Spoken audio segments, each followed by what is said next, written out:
ხანმოკლე რეკლამის შემდეგ ყველაზე ცხელი თოქ-შოუ ისევ ეთერს უბრუნდება. ვინ როგორ პოულობს მეორე ნახევარს 21 საუკუნის საქართველოში და რა ხდებოდა წლების წინ, როდესაც ქვეყანაში მაჭანკლების ინსტიტუტი ერთ-ერთი ყველაზე აქტუალური იყო. ამ თემით გადაცემის მეორე ნაწილში ისევ უბრუნდებით ეთერს. მადლობა ჩვენ სტუმრებს, რომლებიც ახლა შემოგვიერთდნენ. დავიწყოთ ქალბატონი ლოლიტათი, რომელიც ჩვენთან ჩამოვიდა კასპიდან. ის არის საკმაოდ ცნობილი მაჭანკალი. არა. ქალბატონი ლოლიტა, როგორ ხდებოდა წლების წინ ერთმანეთისთვის წყვილების გარიგება? როგორ შოულობდით ერთმანეთის შესაფერის წყვილებს? როგორ შოულობდით, შვილო? გახვრეტილი მძივი ძაფზე უნდა ეეგოს. გოგოს ვათხოვებდი, ბიჭს ვაქორწილებდი, მეტი რაღა ვთქვა.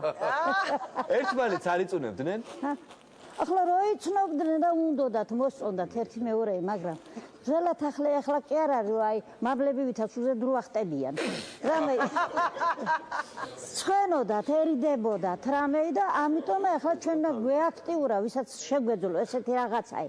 რო ერთი მეორესთან დაგვიახლოვებინა. და როგორ აკეთებდით ამ ყველაფერს? სურათებით მიდიოდით, აცნობდით თუ როგორ ხდებოდა? 13 წლის ავიყავი, შვილო. ჩემი პირველი მაჭანკლობა, აი რას მიქვიან 13 წლის ბავშვი რო ეს ჩაიდინოს. ბებია ჩემი რო გამგზავნიდა, მაგაზინშია. წადი შვილო, ეს მოიტანე, ის მოიტანე. გავარდებოდი მეც მაშინვე კურიელივითა. და გზადაგზა მაჭანკლობდი. ჩავიდოდი, იქ რომ მივიდოდი, ეს ბიჭები დამინახავდნენ. იმ წუთში ყურძნის სიყვარულით რო ღობეს ეხოვოდნენ. გამოქანდებოდნენ, მოდი გენაცვალე, მოდი აქეთ, იქით, რამე. რომ მეც გავჩერდებოდი, შევიდოდნენ მაღაზიაშია, იყიდნენ ფოჩიან კამფეტსა, რამე და უნდა შეამოვნებინათ ჩემთვინა. რომ იმ ქალისთვის ამბავი მიმეტანა. ეს საქმეც უნდა წავიდოდათ. ამბავი უნდა მიმეტანა, კარგები უნდა მეთქვა.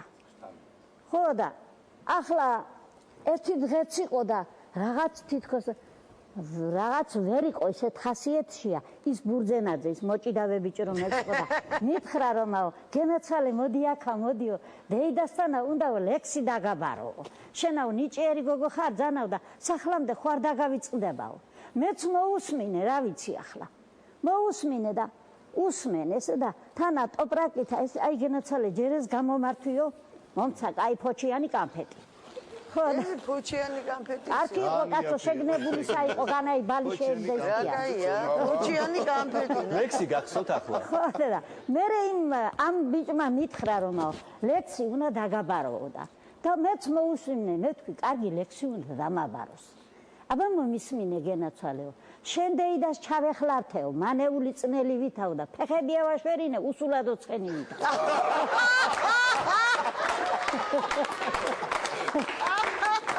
ჩემი თავით თქვენ გავითხოვე, განავინმე გამათხოვა. ეს ისტორია როგორ მოხდა? გაინახე ძალიან მომეწონე ერთი ბიჭი იყო, ვარდისფერ ლამაზი, ღაღანა, ქოჩორე მე კეთი, შენ ჩაგიგდო ხელში ამეთქი და შენ არ გაგიშვებს, ფას არ დაგანებებ, რაზან ნუ იქნებოდეს. ვა შეგენოთ. იმდენი თავი მოვიკალი, რომ ეს ბიჭი ვიგდე ხელშია. რა თქმა უნდა. ბრავო. მაშინაც ესე იყო, ეს ქალები აქტიური. ცოტა თქვენი მარიფათი რო ქონოდა ნანულის. შვილთაშვილები ეყოლებოდა. არა შვილო, ჩემზე მეტი მარიფათი აქვს. ქალბატონ ნანულისა, მაგრამ ესა ბედიღბალიც არის. აჰა. ბედიღბალიც არის. მოვიგდე ხელში შვილო. შევუღდით, შევერთდით ლამაზთა, კარგი ოჯახი შევქმენით. შვილები, სამი შვილი მყავს, ერთი ვაჟი, ორი ქალი.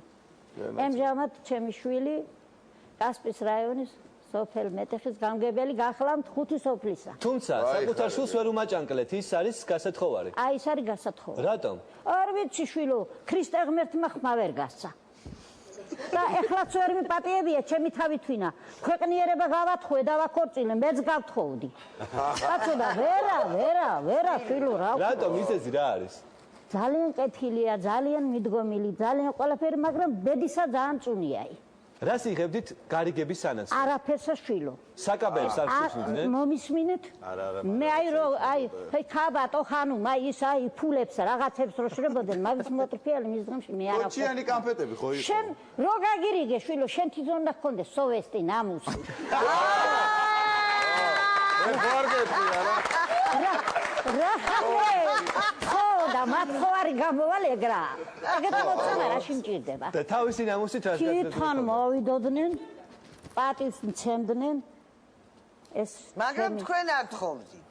მე არა გენოცვალი მაგას არ ვიკადრებდი მის დრამშია აი შემოხედეთ მაგის ხალი ვარ ო შეიძლება დანომრილი ფული მოეტანა შარში გაფული აშინაც იყო ეგეთი ისე თვითონ მომიტანდნენ ხოლმე კარგი საკაბე იყო აი ესა საკაბე იყო ფაიდიშენ შეძახდნენ მაშინ ოხტად შევიკერე ლამაზად ეხლა აღარ ეს გარიგების დროს მოგიტანეს ეს საკაბე დიახ ეს რამდენი წლისა რა ვიცი მეც ავარდი ესეც ჩემი ხმის აქ აღარ გამოდაში აი ესა ხო ეხლა მართალი ახლა მარტო საკაბე მოქონდათ ხოლმე სხვა არაფერი არისო აი მანდ რომელი სურათიც არის ესა ჩიხტიკოპითრუანი იმათ ბასანოშკი მომიტანეს რო ჩავიცმედი სუდად ვიყურებოდი ისეთი ლამაზები იყვნენ მომიტანეს ძვენსაც მომიტანდნენ ოქრო არ მოქონდათ რამეები ოქროები არ მოუტანეთ რა ვქნა შვილო თქო რომ ეს რო წვილი ვერ მათქმენ თუ არ მოიტანდა ვინმე ანუ არაფერს თუ არ მოიტანდა ას მოვითხოვდი ესე იგი ჩეულები ჩაივიდა სოვესტი ნამუსი უნდა ქონდეს რა თქმა კაცო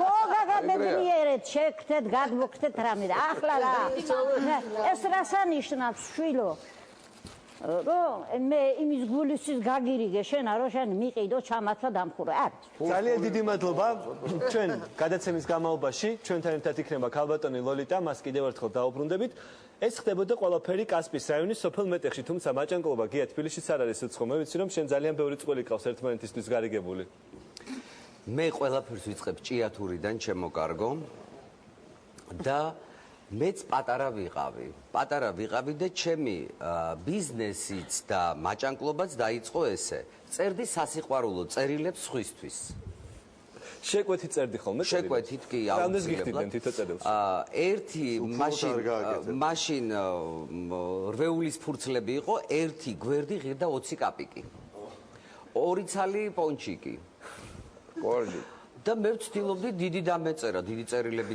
დამეწერა. რომ ბევრი პონჩიკი მოგივიდა და და სხვათა შორის, აი, იცი რა არის, ვითარდება მე ნელ-ნელა, ყველაფერი ხო ვითარდება, აი, ქალბატონმა ლოლიტამ თქვა და მეც დაუშვათ იქ რაღაცა ისტორიებს ვალამაზებდი, ანუ ამ პრაქტიკამ მერე და მერე უფრო მიშველა, ესე ვთქვათ, და ჩამოვედი თბილისში და როგორ ხდებოდა ჩემს დროს აი მაშინ უკვე აქ მართლა არ იყო ის რომ ვინმე რამე უნდა გადაგიხადოს მაშინ მქონდა აზარტი თუ ვინმე მოსწონდა და უყვარდა და უარზე იყო აქ იყო ფსიქოლოგიური დეტალები ძალიან ხშირად ქალი და კაცი ერთმანეთს კარგად ვერ უგებენ და მე ვაკეთებდი ამ მედიატორის როლს რომ ვუხსნიდი როგორია ეს კაცი, ვუხსნიდი როგორია ეს ქალი და სხვათა შორის ძალიან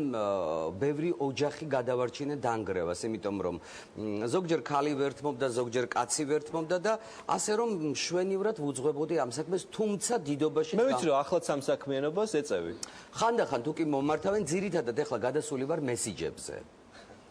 ანუ სხვის მაგივრად მესიჯებს წერ არა მე არ ვწერ ეხლა გეტყვი ერთ რამეს აი დაუშვათ საჭიროა კარგი მესიჯი და ვაწერინებ გოგოს მესიჯს მე მოდის იქიდან პასუხი და მე პასუხის პასუხი მაგრამ ყველაზე კარგი რა არის რამოდენიმე შემთხვევა მქონია გოგოსაც კარგად ვიცნობ და ბიჭსაც გოგოს ვაწერინებ მესიჯს ბიჭი მიგზავნის მესიჯს რომ ეს მომწერა და რა უპასუხო ანუ საკუთარ თავს ოღონდ ყველაზე საოცარი ძალიან აზარტულია აი უკიდურესად ჩიხში ვაყენებ ხოლმე აი გოგოს წერილს გოგოს SMS და უკიდურესად სასწაულ მესიჯს უგზავნის ბიჭი ისევ ჩემი თავი ოღონდ როგორ გამომღამეები მითენებია იცი რა საინტერესოა და ძალიან ბევრი საერთოდ რა არის იცი ვაჩხუბებ ხოლმე ამ ჩხუბის შემდეგ მე როგორ უნდა დამშვიდნენ ესენი და ასე შემდეგ ანუ სხვის ცხოვრებას გეგმავ სანაცვლოდ რას გაძლევ არა იცი რა არის რამდენი ექნება არა დღეს ეს ჩემთვის არის აზარტი და მე ვფიქრობ არის სიკეთე მე ვიცი სოლიდური საჩუქრებიც მიგიღია კი მიმიღია არ ბრილიანტის ბეჭდები ყოფილა ბრილიანტის საათი ყოფილა ქორწინების სანაცვლოდ? აბა რა? მე ვიცი რომ ძალიან ბევრი წყვილი შეგიუღლებია ერთმანეთს. კი, ბევრი. მათ შორის ცნობილებიც. ძალიან ბევრი ცნობილი, ოღონდ ახლა არ ვიტყვი, ცხელი კია, მაგრამ მე აქედან რო გავალ შეიძლება გამცირდეს ამუდამოდ და აქედან გამომდინარე მე ამას არ ვიტყვი. ანუ სარფიანი გარიგება, როდესაც საჭიროა, ქალაქში მიმართავენ გია ჯაჯანიძეს. იცი კარგი დასაოჯახებელი. არა, იცი რა, არ იწყება მაგით. აი მე ხო გახსნილი ადამიანი ვარ, ყველაფერს ვამბობ, რასაც ვფიქრობ. პირველად იმდენად აი გულის ტკივილის სურვილი რომ უნდა, აი ეგრევე ვინთები. აი ვინთები არ ვფიქრობ მართლა, აი ოღონდ გულწრფელად ვამბობ, რომ ან არასოდეს არავისთვის არ მithქვამს ეს მომეცი, ის რაღაცა არ არის ეს. თუმცა თუ ამ ბიზნესს ხელს მოვკიდებ და ოფიციალურად აქ წინასტუმარე გყავდა, სხვათა შორის ანკეტაში გამორჩა რაღაც კითხვები, იმიტომ რომ მე როცა მომდის ხოლმე ესეთი ადამიანი ალბაშის ბატონი დავით შეგამორჩა გია. ვეკითხები, ნუ ქალწულია თუ არა, ქონია თუ არა. ამას ახლა კიდე ყურადღებას აქცევენ? არა, ძალიან ბევრი აქცევს ყურადღებას. მზითვებს? იცი რა არის, მზითვებსაც რო იცი. რომ მიდიხარ ხოლმე სასიძოსთან ესე ჩამოუთლი ხოლმე მზითვებს? იცი რა არის, აი ძალიან საინტერესო რაღაცაა. აი მაგალითად არსებობს ხელმოკლე ბიჭი. ძალიან კარგი გაზრდილი, ნიჭიერი, ჭკვიანი. ვუხსნი ამ ადამიანს, გოგოს, ოჯახს, რომ ყველაფერი, ნუ ეს მოდური ფრაზები, ნარკომანი არ არის, ლოთი არ არის, განათლებულია, სიგარეტს არ ეწევა. ყველაფერი აქვს. და ხო შეიძლება რომ თქვენ გაქვთ ყველაფერი, არა გყავთ ესეთი ადამიანი. მოკიდეთ ხელი, დააყენეთ გზაზე გამოგადგება და ასე შემდეგ. სხვათა შორის მინდა ერთი რამე გითხრათ. ორი შემთხვევა მქონდა რომ მივიდა იმ ზღვარზე რომ დაცილებულიყვნენ და იქ დამჭირდა ჩარევა. ჩაერია. ოღონდ ეხლა ძალიან უცნაურ რაღაცას გეტყვი. აი მაგალითად ერთი კაცია, ნუ ჭარმაგი კაცია და ნუ ცოლთან მოუვიდა ძალიან ესეთი უსიამოვნება და ეს კაცი მიგზავნის მესიჯს რა მოწერა იმ ქალმა. ეხლა მე ვწერ ამ კაცს, რომ მე იმან გადაუგზავნოს. და იქ არის ტექსტები რაღაცა ჩემო სიყვარულო, შენი სუნთქვა მენატრება, მე ვწერ ამ კაცს. და მე დაურეკე და ბატონო შოთა მე ვუთხარი ეს მესიჯები რომ ვინმე ნახოს, მე რო თქვენ გწერთ ამას. არაო, შვილო, მეო შლიო ამასო მერეო. ხო მე ვუთხარი იცით რა მეთქიო, არა მინახოს მეთქი, მეც შლი ხოლმე, იმიტომ რომ წარმოიდგინე კაცს მესიჯები ამ ტექსტებით. ერთი სიტყვით კლიენტურა არის და ბაზარი არის, მომგებიანია, მოტივაციაც არის. ათვისებული არ არის? არ არის ათვისებული. კონკურენტები არ გყავს? კონკურენტები რატო არ მყავს მე გეტყვი. უბრალოდ რა არის იცი, ჯერ ერთი ჩემთან არის ეს ძალიან კონფიდენციალური. აი მაგალითად გეტყვი ერთ სერიოზულ რაღაცას, რომ პირდაპირ თანხა დამისახელა ერთმა ადამიანმა. რამდენს გიხდიდნენ?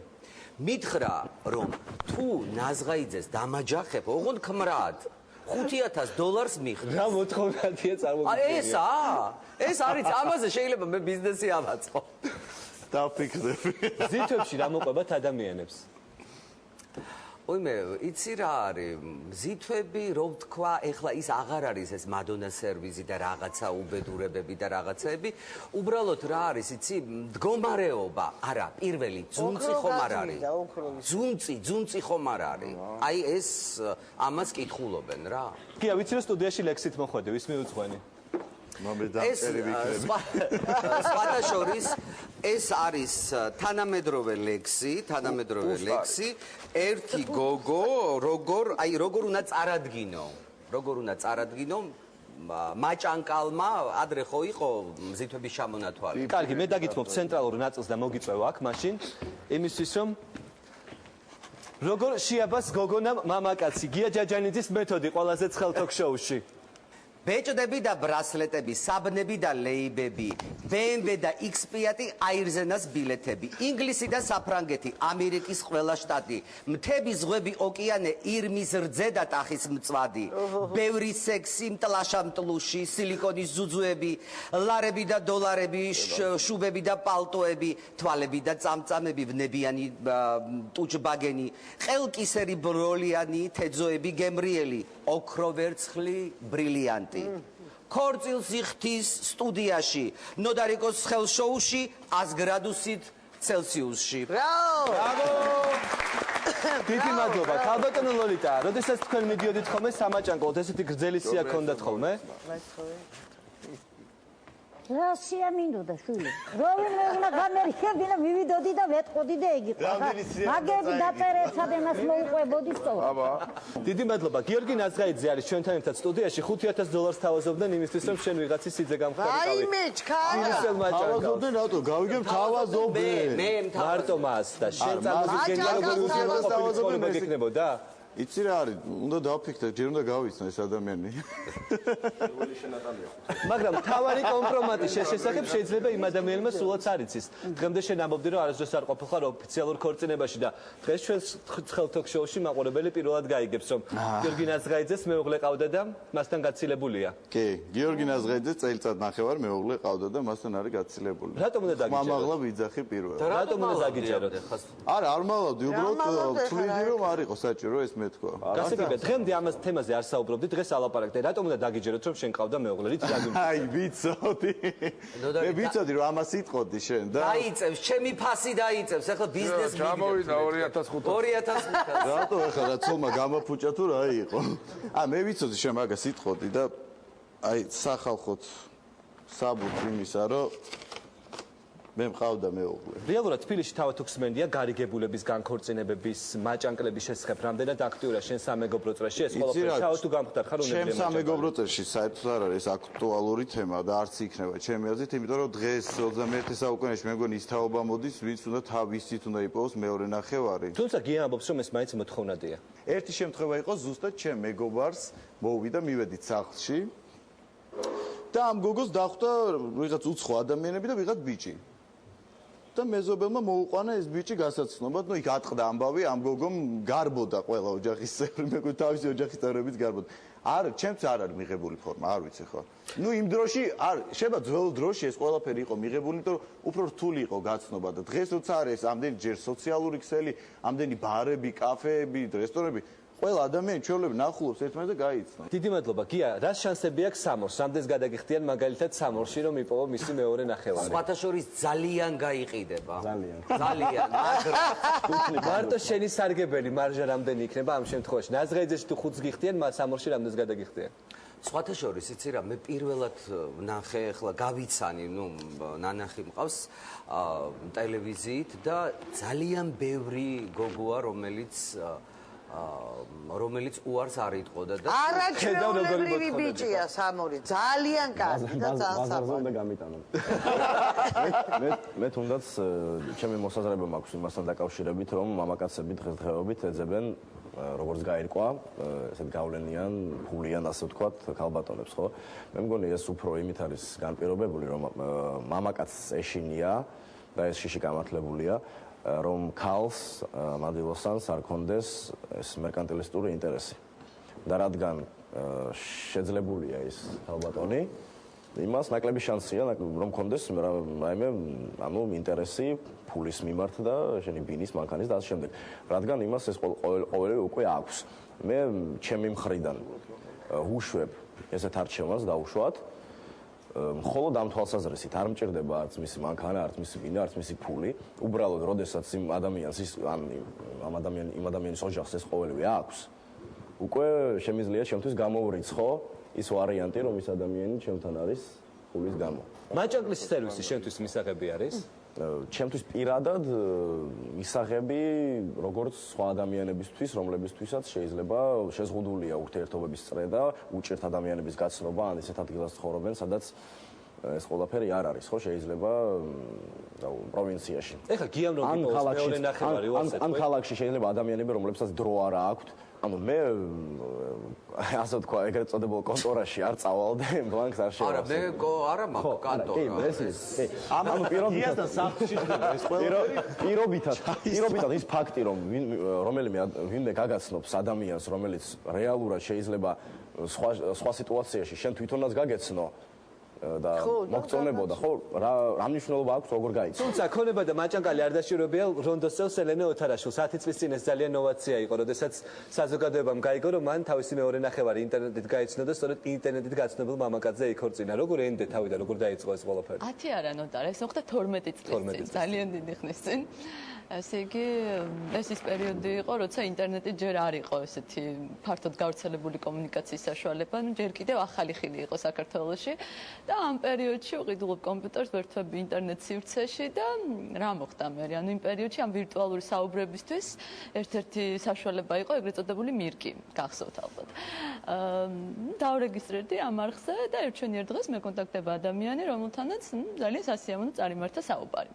მე ისე მოხდა, რომ ერთი თვით გავუჩინარდი მე ინტერნეტ სივრციდან, იმიტომ რომ ზაფხულის პერიოდი იყო და უბრალოდ ქალაქიდან გავედი და ეს ადამიანი თურმე ყოველდღე მეძებდა და რაღაც უკვე ნერვიულობდა, რომ სად დავიკარგე. ბოლოს დავბრუნდი თბილისში, ჩავრთე კომპიუტერი, შევედი მირკში და ისიც ხაზია, ეგრევე დამეკონტაქტა და დავიწყეთ უკვე ყოველდღიური ინტენსიური საუბრები. შემდეგ რამდენიმე კვირაში შევხვდით ერთმანეთს. სხვათა შორის როგორი წარმოგიდგენთ მომენტი რომ ესაუბრებოდი ვირტუალურ ადამიანს რომლის შესახებაც არაფერი არ იცოდი. ძალიან მაინტერესებდა, იმიტომ რომ იმ მაშინ იყო ძალიან უცხო, ძალიან ახალი და აი რაღაც ძალიან მაინტერესებდა. მე ნუ ახლა სხვა ადამიანებიც მესაუბრებოდნენ, მაგრამ ნუ ეს ადამიანი იყო ძალიან საინტერესო და სხვანაირი. და მე ანუ შევხვდით ერთმანეთს, რაღაც გარკვეული წარმოდგენა ხომ მქონდა მასე შექმნილი და ზუსტად გამართლა ისეთი აღმოჩნდა. ასე დაიწყო ერთი ლამაზი ისტორია, რომელიც 2 წელიწადში დაგვირგვინდა ოჯახის შექმნით და დღეს ეს ადამიანი არის ჩემი მეუღლე. აგაშენ აღმერთი. ძალიან კარგი.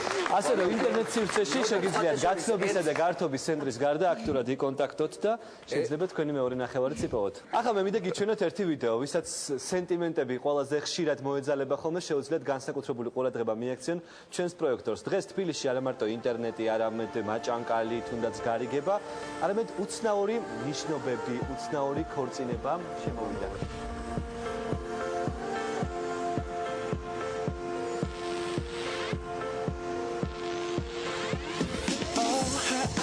Her eyes make the stars look like they're not shining.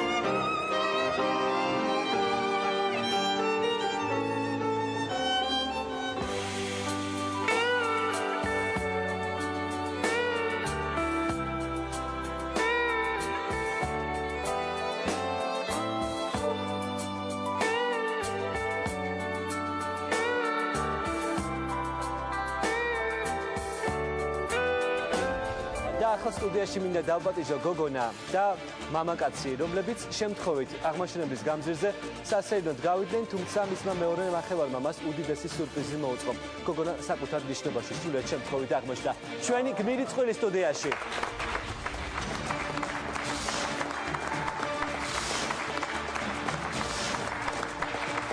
ვის იდეა იყო, რომ ასეთი ორიგინალური ფორმით შემდგარიყო ნიშნობა? ესე იგი, თავიდან დავიწყებ. იდეა იყო თითქმის მთელი ჯგუფის რა. თავიდან მე მინდოდა რომ რამე ისეთი გამეკეთებინა ჩემი შეყვარებულისთვის, რომ მთელი ცხოვრება დამახსოვრებოდა რა და მე რეკ პროდუქშენის ერთ-ერთი წევრი არის ჩემი მეგობარი თორნიკე და შემოთავაზა რომ დამეხმარებოდა, მე ძალიან გამიხარდა რა თქმა უნდა და ყველამ ერთად გავაკეთეთ ეს. მან არ იცოდა რომ ის მიდიოდა უბრალოდ სასეირნოდ. არა, ეს ყველაფერი უნდა ყოფილიყო სიურპრიზი რა თქმა უნდა, იმიტომ რომ მუღამიც არ ექნებოდა ესე არანაირად რა. როგორ მოხდა შენ შემთხვევაში შეყვარებულმა დაგპატიჟე სასეირნოდ აღმაშენებლის გამზირზე? სასეირნოდ არ ვიყავით. ჩვენ მივიდოდით თორნიკესთან ერთად მივიდოდით მარჯანიშვილის თეატრში. და ვიცოდი რომ უბრალოდ უნდა ჩამეცვალ ამაზად, მეტი არაფერი არ ვიცოდი და რომ ამოვედით დავინახე რომ ეს გარშემო მქონდა ბუშტები ამოვედას და მეთქი ნიკუშა შეხედე თქო რა ლამაზია თქო და თურმე სად ხარ შენ მიდიხარ იქ რა თეატრი ის თეატრი. ქალბატონო ლოლიტა ორიგინალური ნიშნობა იყო? თქვი, ნუ გერიდება. არ მოეწონა. რაღაც არ მოეწონა. აბაშვილო ეხლა იქა რომ უჩვენეით, რო ეხვევიან ერთი მეორესა და აი აღარ იციან რა უნახნან. აბა თქვენ აი დაგვრცინიან და რაღაცა ძველი ხალხი ეგრე როგორ მოვახტებოდით ერთი სული მქონდა ერთი დაღამდეს ერთი